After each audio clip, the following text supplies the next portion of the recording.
ಕರ್ನಾಟಕ ಕಾವಲು ಪಡೆಯ ವತಿಯಿಂದ ಇಂದು 77ನೇ ಗಣರಾಜ್ಯೋತ್ಸವದ ಅಂಗವಾಗಿ ಗುಂಡ್ಲುಪೇಟೆ ಪಟ್ಟಣದ ಯೋಧ ಶಿವಾನಂದ ಸ್ಮಾರಕದ ಮುಂಭಾಗದಲ್ಲಿ ರಾಷ್ಟ್ರಗೀತೆಯನ್ನು ಹಾಡಿ ಪುಷ್ಪಾರ್ಚನೆ ಮಾಡುವ ಮುಖಾಂತರ ಗಣರಾಜ್ಯೋತ್ಸವವನ್ನು ಅದ್ಧೂರಿಯಾಗಿ ಆಚರಿಸಲಾಯಿತು.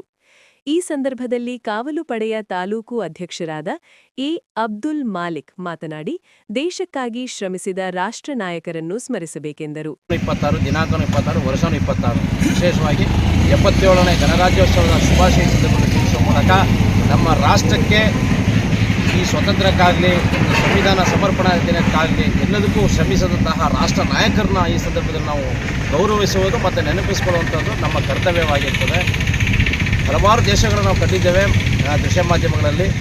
ನಮ್ಮಲ್ಲಿ ಇರತಕ್ಕಂಥ ಒಂದು ಸಮಾನತೆ, ಸೌಹಾರ್ದತೆ, ಶಾಂತಿ ಎಲ್ಲೂ ಇಲ್ಲ ಅನ್ನೋದಕ್ಕಂಥ ಮಾತನ್ನು ನಾನು ಹೇಳಕ್ಕೆ ಬಯಸ್ತೇನೆ.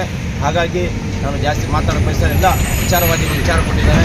77ನೇ ಗಣರಾಜ್ಯೋತ್ಸವದ ಶುಭಾಶಯ ಹೇಳ್ತಾ ನಾನು ಮಾತು ಮುಗಿಸ್ತಾ ಇದ್ದೇನೆ. ಎದೆ ತಟ್ಟಿ ಹೇಳು ಭಾರಿ ಇದ್ದೇನೆ ಎಂದು ಗರ್ವದಿಂದ ಬಾಳು ಕನ್ನಡಿಗನೆಂದು ಅಂತ ಹೇಳ್ತಾ ಮಾತು ಮುಗಿಸ್ತೇನೆ. ಜೈ ಕನ್ನಡ. 77ನೇ ಗಣರಾಜ್ಯೋತ್ಸವ ದಿನಾಚರಣೆಯನ್ನು ಕರ್ನಾಟಕ ಕಾವಲು ಪಡೆಯಿಂದ ಹಮ್ಮಿಕೊಂಡಿದ್ದು, ಇದು ಸುಮಾರು ನಾನು ಕಂಡಂತೆ 15 ವರ್ಷಗಳಿಂದ ನಿರಂತರವಾಗಿ ಸ್ವಾತಂತ್ರ್ಯೋತ್ಸವ ಮತ್ತು ಗಣರಾಜ್ಯೋತ್ಸವ, ಕನ್ನಡ ರಾಜ್ಯೋತ್ಸವ ಈ ಎಲ್ಲ 3 ರಾಜ್ಯೋತ್ಸವಗಳನ್ನು ಆಚರಣೆ ಮಾಡಿಕೊಂಡಿರ್ತಕ್ಕಂಥದ್ದು ಅತ್ಯಂತ ಅಭಿನಂದನೀಯ ಅಂತ ಕಾವಲು ಪಡೆಗೆ ಅಭಿನಂದಿಸುತ್ತಾರೆ.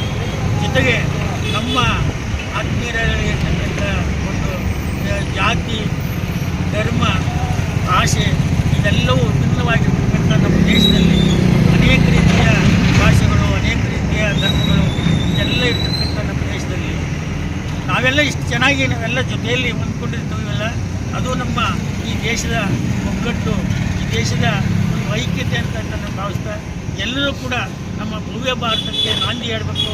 ಭಾರತದ ಮೇಲೆ ನಮ್ಮೆಲ್ಲರಿಗೂ ಗೌರವ ಇರಬೇಕು. ಜೊತೆಗೆ ಒಂದು ಈ ಚೌಕಟ್ಟು ಇದೆಯಲ್ಲ, ನಮ್ಮ ಸಂವಿಧಾನದ ಚೌಕಟ್ಟು, ಆ ಚೌಕಟ್ಟಿನಲ್ಲಿ ನಾವೆಲ್ಲ ಬದುಕ್ತಾ ಇದ್ದೀವಿ ಅಂತ ಅರಿವು ನಮಗಿರಬೇಕು. ಸಂವಿಧಾನದ ಚೌಕಟ್ಟು ಎಷ್ಟು ಮಟ್ಟಿದೆ, ಎಷ್ಟು ಮಹತ್ವದ್ದು ಅಂತಕ್ಕಂಥದ್ದು ಅರಿವು ನಮಗಿರಬೇಕು. ಇದನ್ನು ರಚನೆ ಮಾಡಿರ್ತಕ್ಕಂಥ ಶ್ರೀಯುತ ಬಾಬಾ ಸಾಹೇಬ್ ಅಂಬೇಡ್ಕರ್ ಅವರಿಗೆ ನಾವು ಇನ್ನಿಲ್ಲದ ಗೌರವವನ್ನು ಸೂಚಿಸಬೇಕು.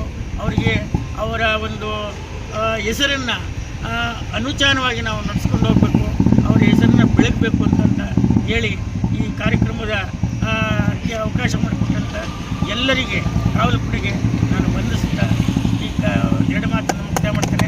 ಜೈ